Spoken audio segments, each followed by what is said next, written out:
अज्ञात भामट्यांनी भरदिवसा एका शेतकऱ्याच्या स्कूटी गाडीच्या डिक्कीतून 1 लाख रुपये रोख रक्कम चोरून नेल्याची घटना दिनांक 19 जून रोजी राहुरी शहर हद्दीत घडली। या घटनेमुळे शहरात भीतीचे वातावरण निर्माण झाले आहे।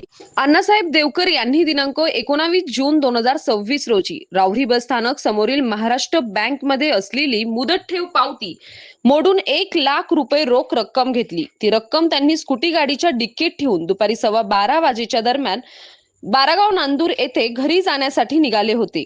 दरम्यान अण्णासाहेब देवकर यांनी राहुरी ते मल्हारवाडी जाणारे रोडवरील सुत्तर शेठ यांच्या दुकानासमोर रस्त्याच्या कडेला गाडी लावून पेंट घेण्यासाठी दुकानात गेले। त्यानंतर ते पेंट घेऊन त्यांच्या घरी गेले।